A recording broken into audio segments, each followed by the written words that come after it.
सभी साथियों का बहुत बहुत स्वागत। साथियों, आज नोएडा गौतम बुद्ध नगर कोर्ट के अंदर और आज जो है जो मामला चल रहा है अभी फिलहाल, वो देखा जा रहा है कि लोगों की गाड़ियां खराब हो रही हैं और खराब होने का मुख्य कारण है गाड़ियों के पेट्रोल में मिलावट।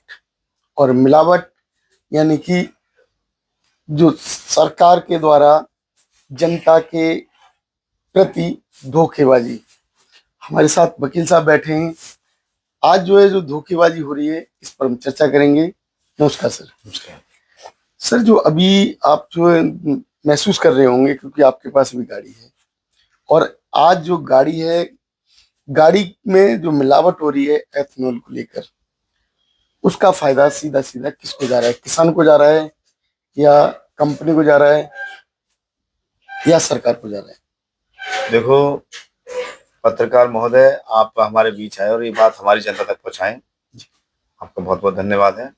मेरे कहने का मतलब ये है कि देश के में इस टाइम जो सरकार चल रही है मौजूदा, उस सरकार के क्या वादे थे, आम जनता से क्या वादे थे और देश हित में क्या वादे थे। आज की डेट में इस देश के अंदर किसानों के साथ जो खिलवाड़ हो रहा है, किसानों के सामने जो समस्याएं हैं उनका तो कोई समाधान है नहीं। और जो मौजूद सत्ता है वो क्या काम कर रही है, जो टैक्स पेयर लोग हैं उन टैक्स पेयर लोगों के साथ खिलवाड़ कर रही है। उनके साथ खिलवाड़ कर रही है। और इस बात का खिलवाड़ ये कर रही है सरकार कि वो टैक्स भी दे रहे हैं, ऑन रोड पैसे भी दे रहे हैं, उनकी गाड़ियों की जो उम्र है उस उम्र से पहले वो इंजन बैठे जा रहे हैं। यानी कि नकली पेट्रोल मिला के इस गाड़ियों के स्वास्थ्य को, फिटनेस को खत्म किया जा रहा है। सीधा सीधा सरकार लूट मचा रही है और आम जनता त्राही त्राही कर रही है। इससे जनता के अंदर बहुत ही आक्रोश है। देखिए मजबूरी क्या है, मजबूरी है हमारे बीच के जो ओबीसी एससी एसटी के जो नेता हैं वो लोग नहीं समझ पा रहे कि इस देश में हो क्या रहा है। क्योंकि जस्टिस स्वामीनाथन की एक रिपोर्ट है जो 1980 में कांग्रेस ने कराई थी।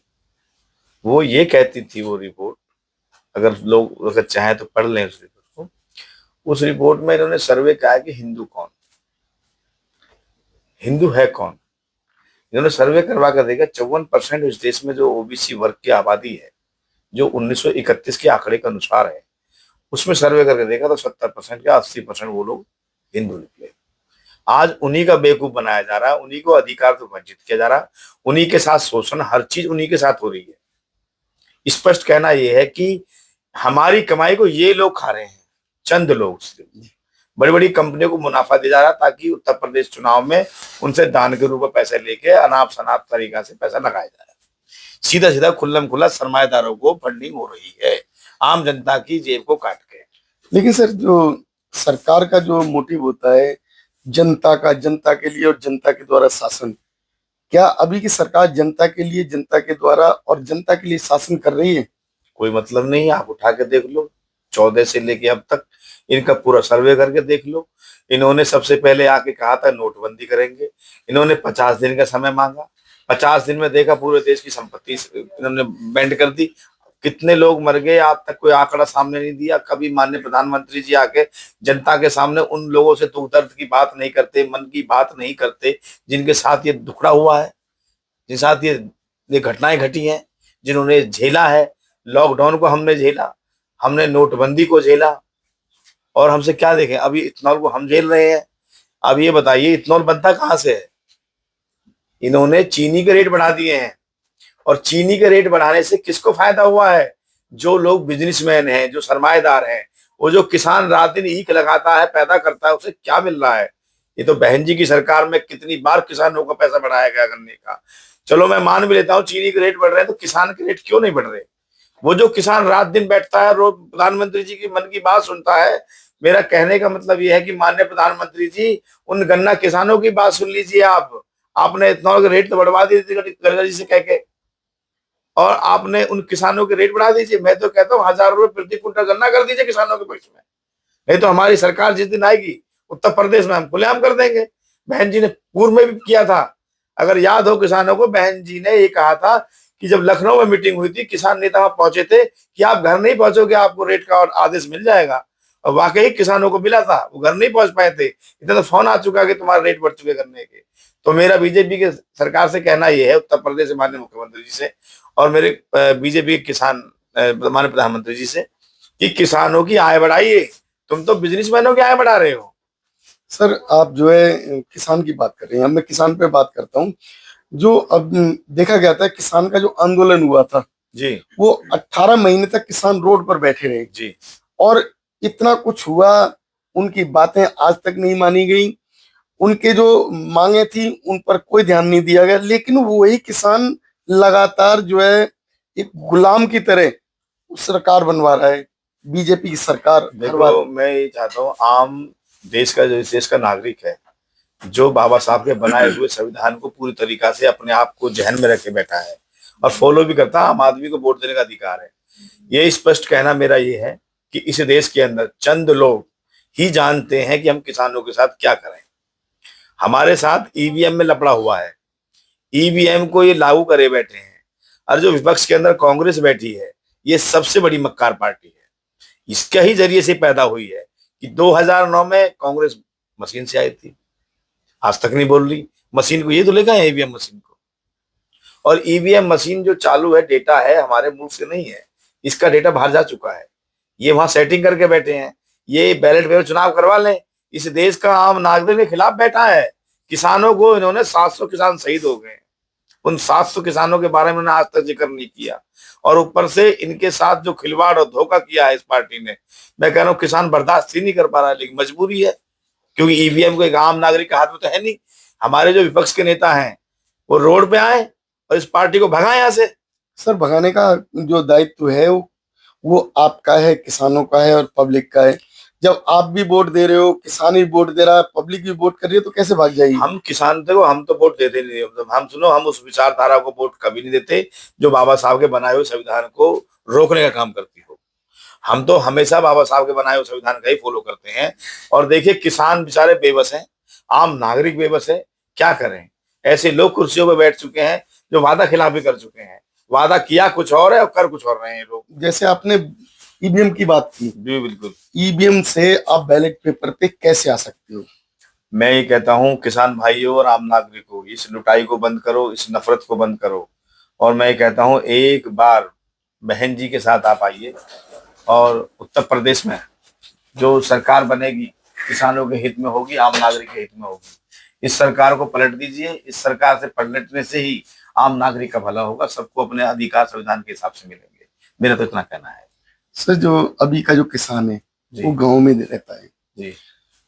गांव में रहने वाले किसान के बच्चे पढ़ने के लिए उनको स्कूल नहीं मिल पा रहे हैं, उनको कॉलेज नहीं मिल पा रहे हैं, बाहर आते हैं सिटी में, उन्हें महंगे डिग्री कॉलेज, महंगे मैनेजमेंट कॉलेज मिल रहे हैं। इस पर आप क्या कहेंगे? मेरा कहने का मतलब ये है कि किसान की आय तो इतनी है नहीं। जी। ये सरकार जो बैठी है, इस सरकार के अंदर जो बिजनेसमैन लोग बैठे हैं, वो जानबूझ के इस देश को अनपढ़ बनाना चाहते हैं, इनकी आर्थिक कमजोरी स्थिति पैदा करना चाहते हैं, जिससे जो अधिकार के लिए आवाज ना उठा सके। जी। और आज की डेट में जो हमारे नेता हैं, जिनको हमने सदन में भेजा है चुनके, वो लोग बिल्कुल गुलाम बन के बैठे हैं कि हमारी वोट लेके वो अंदर बैठे हैं, वो हमारी बात नहीं कर रहे हैं। हमने चुन के इसलिए भेजा था कि हमारी बात रखी जाए। देखिए, भारत के अंदर जो संविधान है, जो पार्लियामेंट है, उस पार्लियामेंट में हर व्यक्ति की बात रखी जाती है और जिनके साथ सोचना उनकी बात रखी जाती है, क्योंकि इसीलिए हम अपना सदस्य चुनते हैं, अपना सरपंच चुनते हैं। वो सरपंच अगर हमारे जाके सदन में जाके हमारी बात नहीं करेगा तो वो क्या सरपंच है हमारा? वो सरपंच है ही नहीं। इसीलिए यहाँ नुकसान हो रहा है हमारे साथ। देखिए, जेब हमारी काटी जा रही है, हमारे बच्चों के पढ़ने की जो व्यवस्था है वो सरकारी स्कूलों में नहीं है, कॉलेज बंद कर दिए गए हैं, नौकरी हमारे बच्चों के लिए नहीं है, लुटाई हमारे साथ इसलिए हो रही है, महंगाई बढ़ा रहे रात दिन, कोई कहने वाला नहीं है। विपक्ष भी ऐसे ही हो रहा है। सर एक बात हो रही, जैसे आपने बात की जी, SC ST OBC की सीट रिजर्व होती है जी, उन सीटों पर कोई जनरल का व्यक्ति चुनाव नहीं लड़ सकता। अगर आप लोग जो है एकजुट होके अपनी सीटों को एक पार्टी के साथ ही लड़ें, उन सीटों पर अपने कैंडिडेट एक पार्टी के साथ उतारें, तो क्या इनकी सरकार बन जाएगी? इनकी सरकार नहीं बन सकती यदि एक पार्टी के झंडे के नीचे आते हैं और वो जीत के आते हैं। सबसे बड़ी बात है कि दलित कौन, सबसे बड़ा सर्वे है दलित है कौन, दलित की परिभाषा क्या है जी। ये सिर्फ एक समाज का व्यक्ति जानता है, बाकी जो और कास्ट हैं अपने आप को दलित समझते ही नहीं है। तो इसीलिए दिक्कत हो रही। मैंने कहा ना, स्वामीनाथन की 1980 में जो एक रिपोर्ट आई है, वो रिपोर्ट अपने आप में ये कहती है कि दलित है कौन। जाटव समाज अपने आप को दलित पूरी दुनिया में समझते हैं, एजुकेशन सबसे ज्यादा इन्हीं के पास है। मीणा समाज भी अपने आप को समझता है, बाकी अदर कास्ट अपने आप को दलित समझता ही नहीं है। क्यों? वो तो अपने आप को आज भी समझता है कि मैं दलित से ऊपर हूँ। तो सबसे बड़ी दिक्कत क्या है, जितने भी चुनाव हैं, जितने भी ये SC ST के जो सांसद हैं, ये कठपुतली बने हुए, इन्हें बोलने का बिल्कुल भी अधिकार नहीं है। और बोलेंगे तो करेंगे क्या? कुछ नहीं कर पाएंगे, इनको डरा कर रखा जाता है, इसीलिए भला नहीं हो सकता। इसलिए सबसे बड़ी बात है, हमारी बाबा साहब की विचारधारा पे पार्टी चलती है। BSP को आप वोट दीजिए। मेरा अपील है देश के उन नागरिकों से कि बाबा साहब का फॉर्मूला उत्तर प्रदेश की सरजमी पर कई बार कहा चुका है। अगर एक बार दोबारा उत्तर प्रदेश के अंदर अम्बेडकर विचारधारा को आप वोट दोगे, मैं ये कहता हूँ आंदोलन करने की जरूरत नहीं पड़ेगी। बहन जी ने एक बार सत्ता फिर चलाई थी, उस सत्ता में कोई भी रोड पर नहीं आया था। उठा के देख लो, कम से कम कई लाख नौकरियां निकाल के दी, कई लाख मकान बना के दिए, सबको रोजगार दिया बहन जी ने। आज तक कोई दंगा उत्तर प्रदेश के अंदर बहन जी ने नहीं होने दिया। तो मेरा किसान, आम नागरिक और देश के पढ़े लिखे नौजवानों से कहना यह है कि आप बहन जी की हाथों को मजबूत करें। देखिए, गुंडागर्दी इनकी नहीं चलेगी, नहीं चलने दी जाएगी। आप एक बार मजबूत तो करो BSP को। साथियों, आज जो मुद्दा था वो मिलावट को लेकर था पेट्रोल के अंदर।